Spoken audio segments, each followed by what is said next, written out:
trade for currency.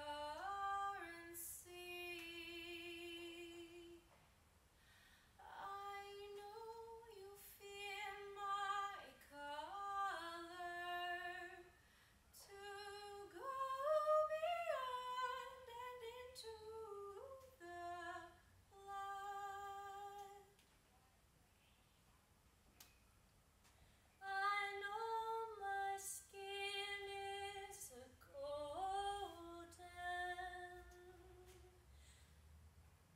that you can trade for currency.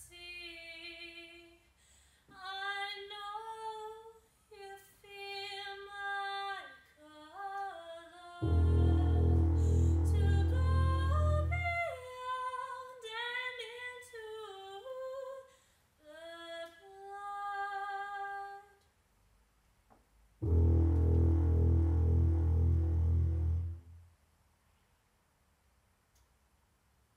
I know my skin is a golden, that you can trade for currency.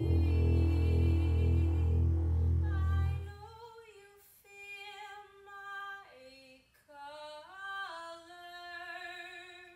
to go beyond and into the blood.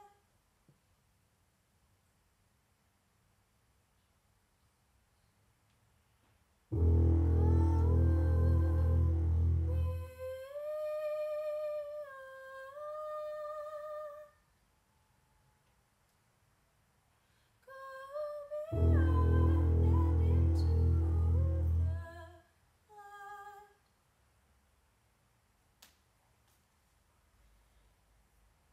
Go beyond.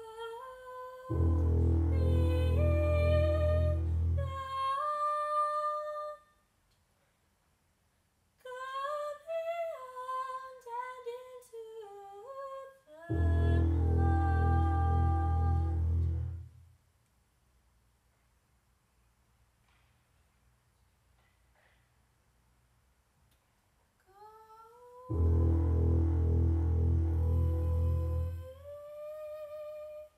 the blood.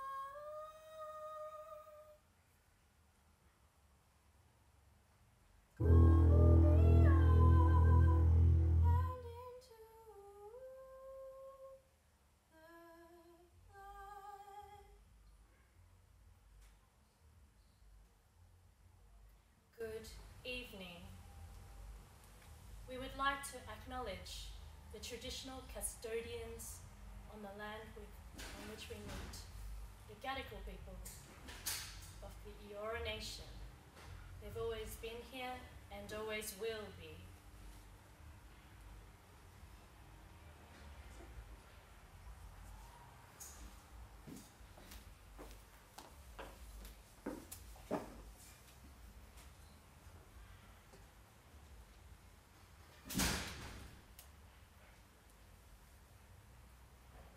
Good evening. My name is Cheng, and I just had a strawberry white crumble magnum because the freezer ran out of peppermint magnums. And so it continues, buying the specials at the supermarket. So it continues. There's nothing new. And this is a continuation of the last thoughts I privileged in a forum like this. I can't see into the future, but I know how this ends. The program note of that last project concluded with, can we think about rhythm in a way that doesn't relate to our bodies? The performed text for that project ended with a quotation of, I've been afraid of changing, 'cause I built my life around you, but I makes you bolder. Even children grow older, and I'm getting older too. That performed text was dry didactic diet about the concurrent deployment of military forces, about fidelity and faith. There were texts cloaked in a concurrent, lush sound collage, only heard by performers during the performance. The observers heard the speech under a blanket of white noise generated from a wind machine and a large gold foil sheet.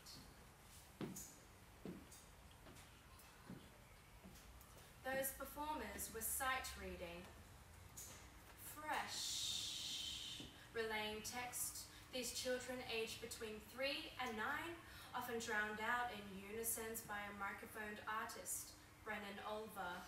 And the last time we were in this space was for a one-off 4-hour performance, which ended with my mother tracing 30 circles in the room, trailed by Elia Bossard, while Bridget Werther rode an exercise bike singing 70 prayers, an English translation of text, and the pictures from Gesang der Junglinge, Stockhausen Song of the Youths in the Fire, for there will be no shame for those who trust in thee.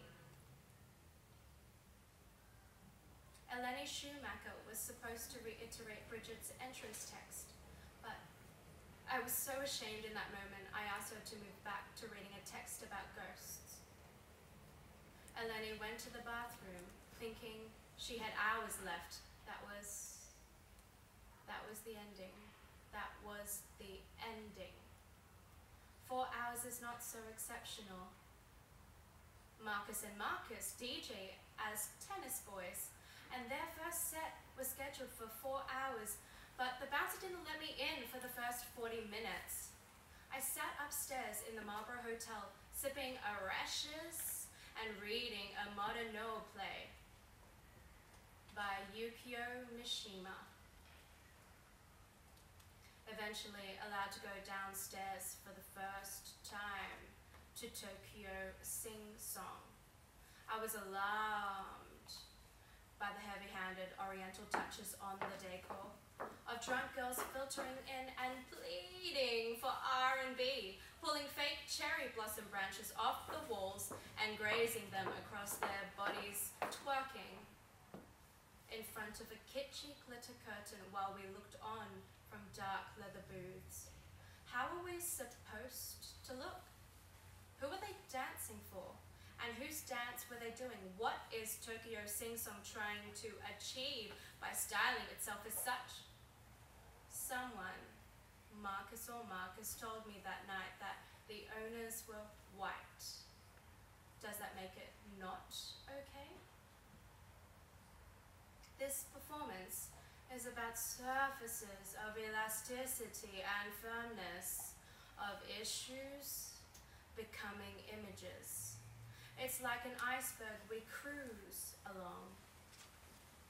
It's like the white chocolate crumble coating of the magnum acting as a good camouflage with a whitish yellow plaque on my teeth, and the pink gliding down my throat, a smooth strawberry, like the symbols and totems of Wimbledon, strawberries and cream, of sport, of fake oppositions and constructions, of competition, of a lifestyle around, buoyed by. What I mean is, it's the tip of the iceberg, the visible bit.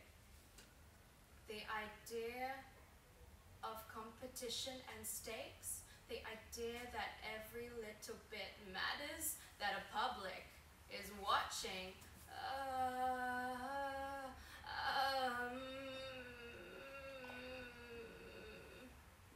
The tip of the iceberg is all I see from the water, and it is very cold here. So without a boat, I'll sink.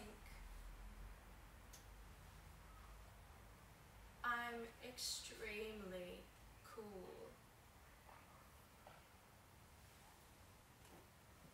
Frozen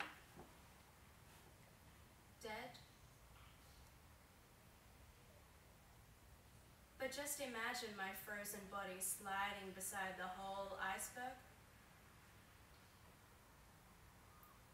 I write this on a day when the newspapers are filled with fond remembrances of a cricketer who carried the team in an evening trivia session, proving the ribbing of his teammates about his intellect to be misplaced.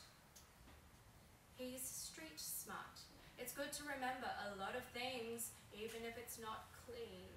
Even was the name of the last curatorial project I staged, that is, even with an exclamation mark, like Oliver, the musical by Lionel Bart. Where is love?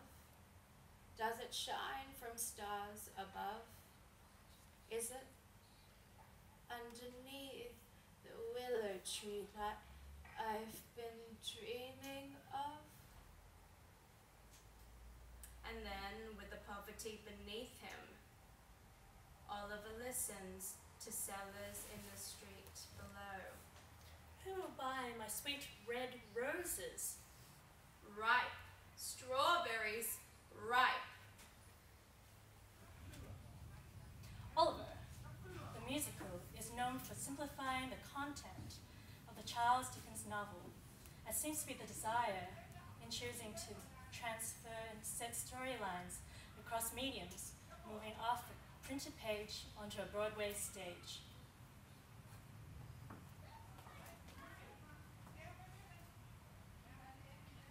I might note now that it took me a little while to choose the word Broadway, since it's a messing blurring of geographies, processes of naming, and forming identity, but it touches on economies I'm curious about.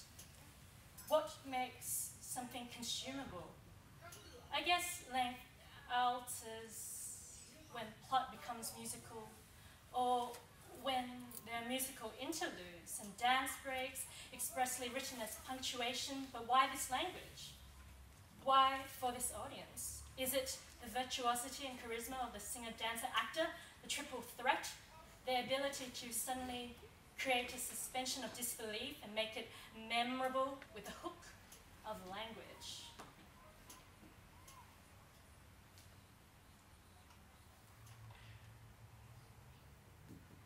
When I think about it, there's a strange interchangeability in the music, in the combinations of stagings, the formula of it.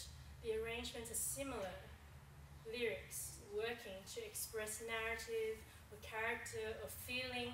There's so much meaning and feeling on the surface that you might forget to look for more. But we can recognize that a style is formed out of consistencies in language and desire to identify with, own, or imitate it. As they say, style is eternal.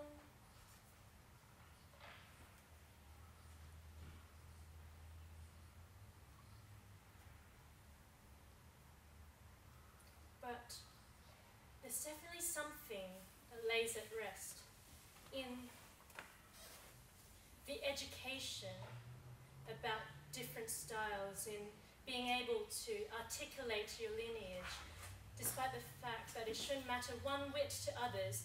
To use loaded language, everything is manufactured. We're just often not handed, not delivered alternatives.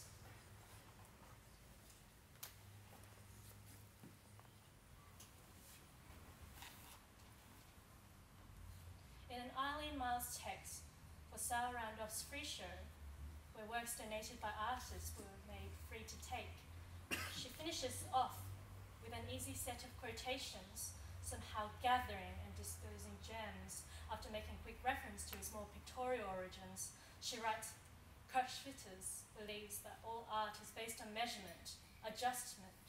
Walter Benjamin says that money was the first reproduced art, the first multiple.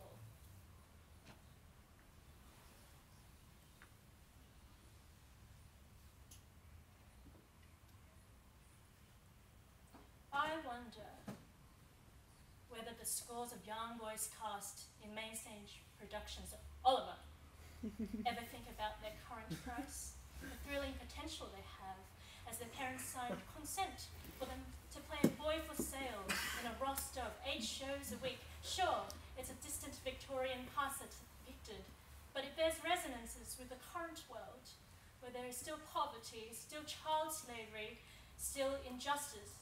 What is their worth? Is it based on their talent and pizzazz? What is their worth to a union? We're not the same, we're not equal.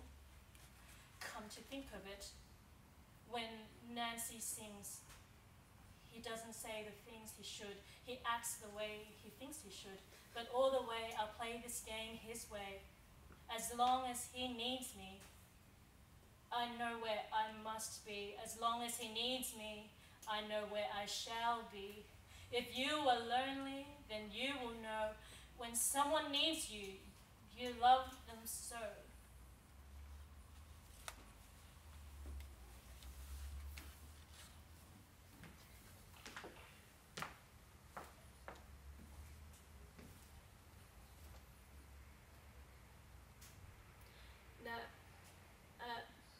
Nancy is clubbed to death by this man, by Bill. Bill's pet terrier, Bullseye, becomes instrumental in bringing the masses to Bill's hideaway. A traitor, you might say, which is harsh language for a servant disobeying his master, a companion abandoning his best friend. What is dependence and collaboration? Oh, what comes ever easy when at the brink of strife? Make me ever yours now, to not diminish a life. I have nothing but to keep it, keep on till I get it right. Tremble at the feet of a Savior. Power comes ever easy when at the brink of strife. Make me ever yours now, to not diminish a life. I have nothing but to keep it, keep on till I get it right. Tremble at the feet of a Savior.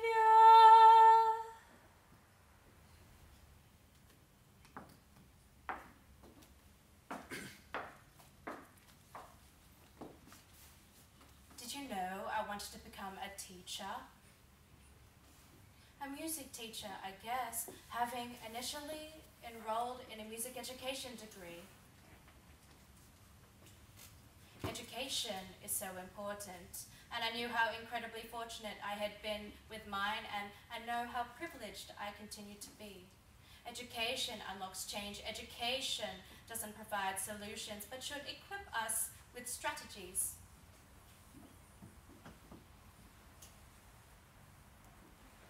While enrolled in that degree, I perceived a stigma and hierarchy within the institution. A real sense of otherness compounded with cuts to the degree and my competitive ego. I moved across to study performance. It's not until now that I lightly speculate about what else I might have learnt in that different stream.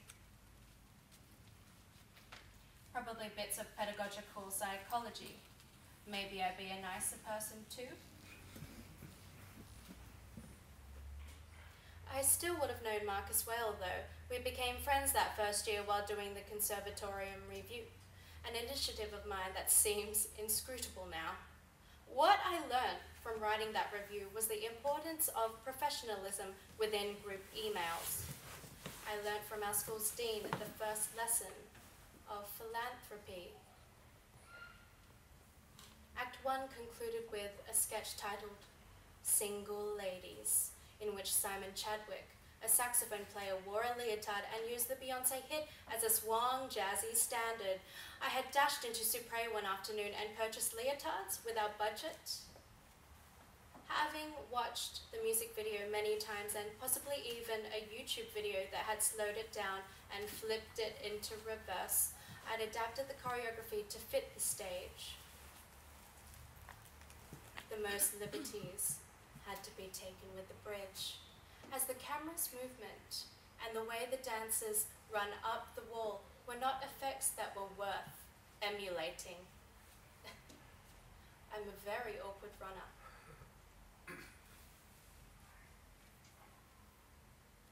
There were 3 of us who had learned the dance. 3 of us prepared to jam in breaks by aggressively grinding on the first few rows, but one night it was just Marcus and I. We went on without our third because she was playing a gig. It was probably great. Another time, Marcus and I went to see her do a soul session at the Kudu Lounge. She had a sublime jazz voice, such great phrasing, and the first time I heard the D'Angelo song, Brown Sugar, was from her lips. A Mosman girl. She had the most incredible broad strine when she spoke, and quite an awkward stage manner, but her singing voice was so smooth, so little vibrato, so convincing. I forget that we can just take on characters.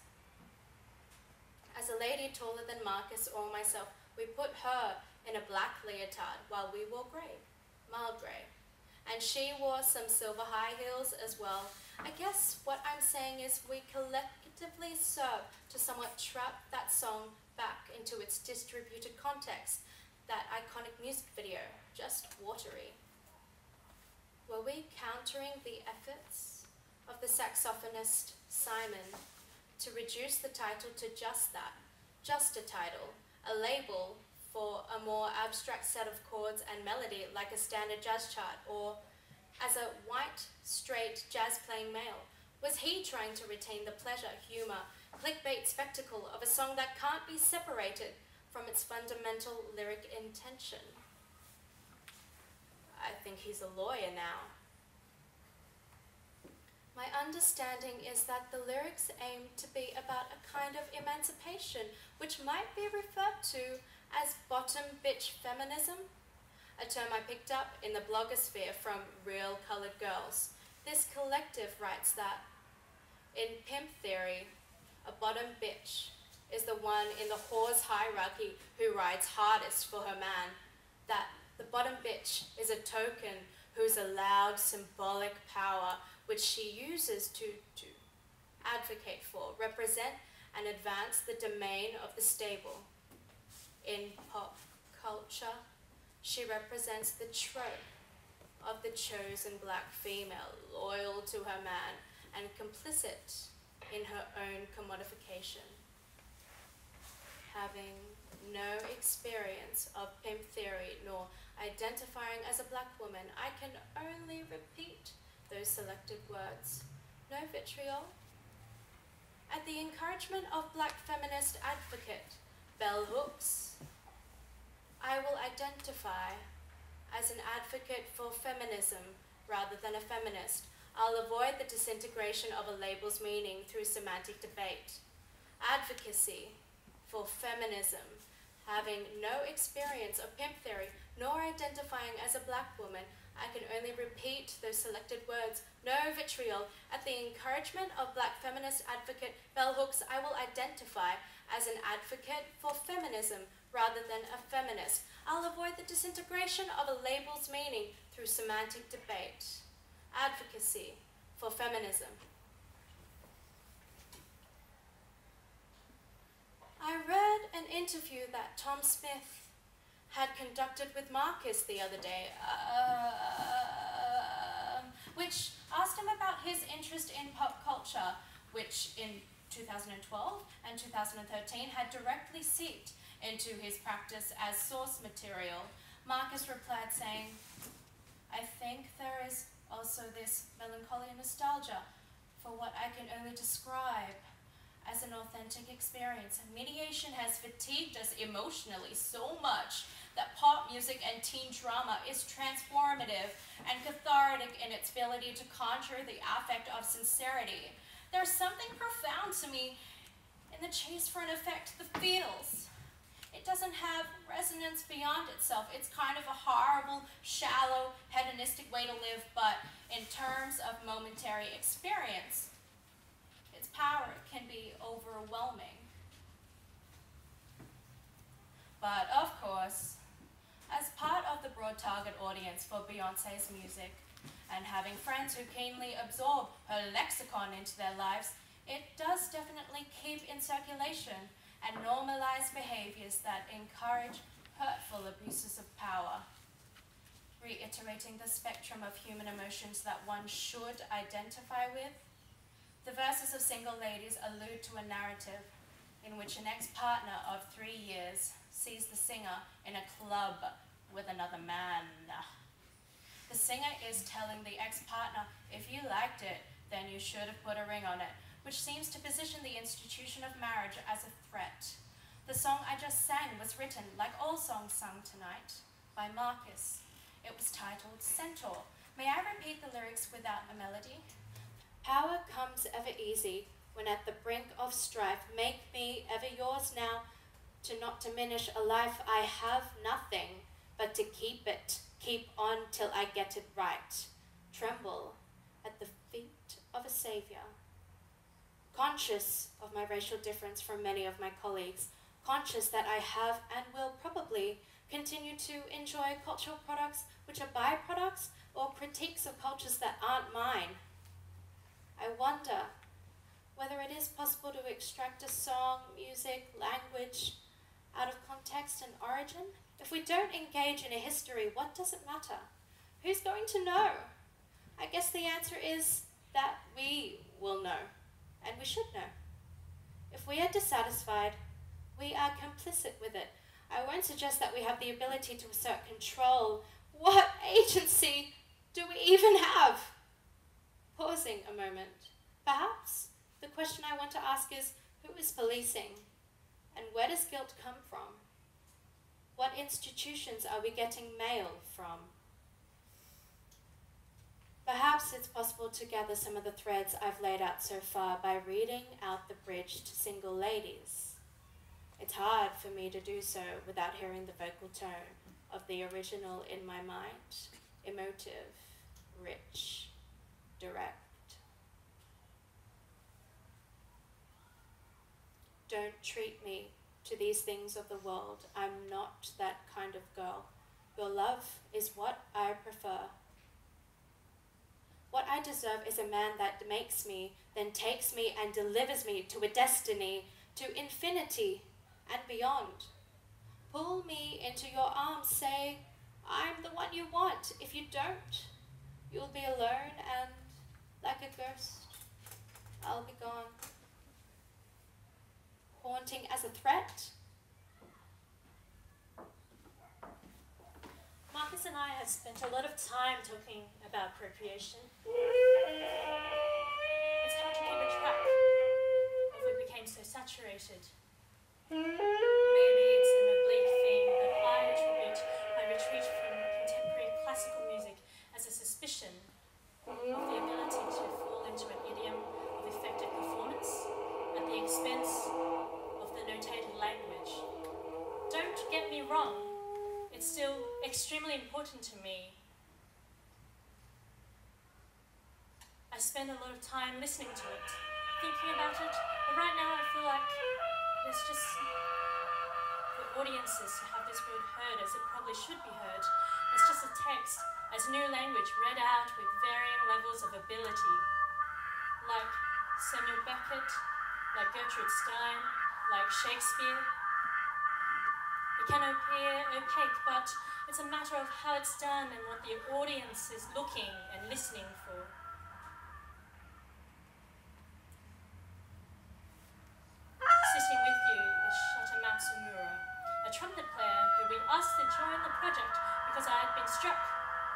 him improvise, he said he had thoughts of studying the shakuhachi and bringing that back to the trumpet. We wanted the color of his playing, of the multiple ways things are muted. What he is playing now isn't scored. It wasn't written by Marcus. Other things are. Do you know what I mean? In the music Marcus has written for me, I hear relations to his previous works, as well as lines to Björk and Stockhausen. I guess you're hearing it tonight. Maybe you'll hear different things. Who owns what? What is intellectual property? What is violation? What are the stakes? I doubt it's far from your mind that we're on stolen land. What is ownership? And what is inherited by being born here by migrant parents? I've written an application to be eligible for a community rate in this space, and in advertising this as an independent curatorial project, have tried to remain accountable. It's transitioning this performance situation into a different way of looking, of considering the work of others, and its relations to space. It's a matter of representation, of asking elements to be read in a certain context with awareness that everything can speak for itself, on its own terms. Eugene is planning to enter her honours year at SCA in sculpture and performance. At a recent grad show, a curator said that her work was the first thing in a while to force new examinations of the screen for him. This still structure here is a frame for a recent work of hers, Small Death, a chastity belt, and Rainbow is working on new material which will be great. I've been listening to her music so much while writing this, and the directions she's taking her music in are really exciting. She performs under the two monikers of Chun Yin and Rainbow Chan. Consistent to the practices of all of us is the desire to make visible and codify identity and their recent histories within the territories we demarcate ourselves. You should investigate their projects further. This is a marker in time to look back to in futures. What's necessary to articulate now might soon become irrelevant. However, I have utmost respect for all of my colleagues, and I'm deeply grateful for the complicity in the present moment.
Rainbow and Eugene first met when we came to do the hero images for this project I handed them each a salted caramel magnum because its thick silver shell was going to look a lot better with the clothes they were wearing.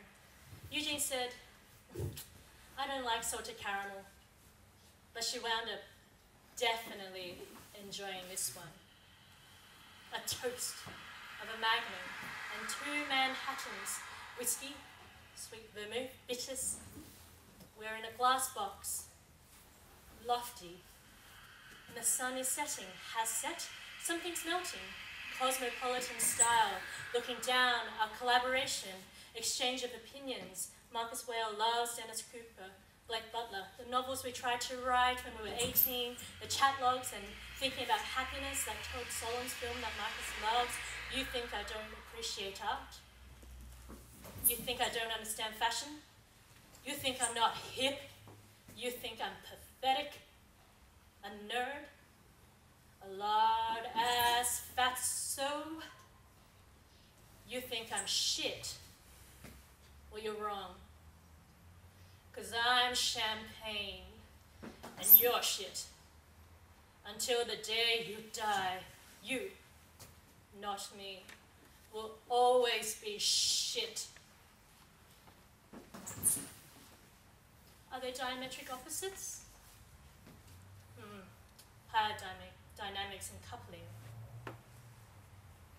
With Hyun Lee taking photos, we got the shots we wanted and sat by the boardwalk, dogs running up and past, seabirds calling very loudly above head. I told the girls I was having difficulty with the material. I had no idea of the actual shape of the work. I thought it would be about filmic gaze, implications of framework, talking about Mike Lee's films, and stylization, probably through the short film The Short and the Curlies, which features 2 working class pairs who eventually have a pregnancy in the pairings, falling into cycles, new hairstyles, vocalizing lots of physical characteristics. I thought about centaurs gazing at the stars. Just gazing at the stars, looking at the future, looking at the sky when it's still too bright to look at the sky. Or there being too many stars in competition for brightness. What is the future? Centaurs as a totem for collaboration, that regardless of appearance, of how mythology is positioned, it is 2 fused as 1. So desirable. A single skin. But it's the desire to step back, stop, look at the future as it appears in the stars. Marcus has sent me the demos of the tracks, deeply imprinted with his voice. I was obsessed with the vocals he had laid down. You know, sometimes I feel like I'm one of the biggest Marcus Whale fans, but that's probably something lots of people think. Opening the Dropbox and hearing 1888, I was so astonished to hear a voice that sounded so much like Rainbow's voice on a song called 1888. I know my skin is a golden that you can trade for currency. I know you fear my colour to go beyond and into the blood. It was her voice. These songs we've used were for me. They were also for other people, had other purposes, and hearing them out of another's mouth, of another's phrasing. I was Kelly Osbourne, you know, chunkily copying Marcus Whale as Madonna in a soft punk version of Papa Don't Preach, dancing on MTV screens in a changing room in front of a mirror, and now mourning the loss of my mentor and friend Joan Rivers, mourning the loss of the ability to bitingly refer to a rich history. That's Joan Rivers, Fashion Police, everything I'm able to say now is so confined in recent histories.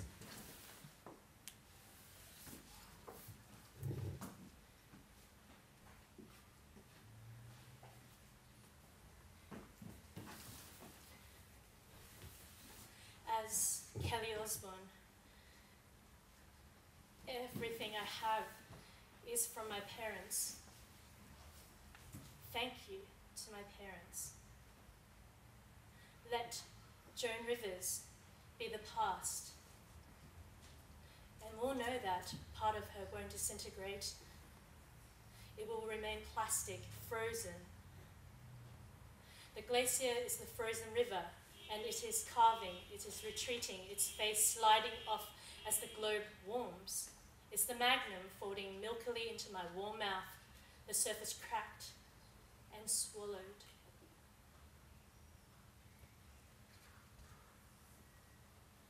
Hyun Lee tells me that our generation is trapped in a pre-apocalyptic state. I choose to disagree. Someone was telling me about the idea of radical hope, hope for the future in the face of unlikely circumstances. Does that moment in Sweet Charity when the taxi dancers, these women being paid per dance in gaudy outfits, think about potential jobs? A secretary, a coat check girl. There's got to be something better than this. There's got to be some good reason to live. I'm gonna get up, gonna get out. I'm gonna get up, get out, and live it. I was gonna title this work Double Threat, as in there would be singing and dancing, no acting, double threat, like the two performers who alter and become the surface of the work. Double threat, like the choice to name and isolate certain things in a context when the whole point is that many contexts to read things in. There are 2 songs left that Marcus has contributed to this work. I know the future. That's going to be the end of this work. One is titled Moon, with the text coming from Lorca's Blood Wedding, and the other is titled Milk, text by Marcus, Moon, Milk, like the now defunct Sydney experimental drone duo who were married earlier this year. I first met them through Marcus. If I could recapture all of the memories and bring them to life, surely I would hear the distant laughter. Wasn't it you and me? Surviving the night, you're fading out of my sight. Swiftly, you're vanishing. Drifting away, you're vanishing. I was so enraptured, no sensibility to open my eyes. I misunderstood. Now you're fading faster. It's suddenly hard to see. You're taking the light, letting the shadows inside, swiftly. You're vanishing, drifting away. You're vanishing.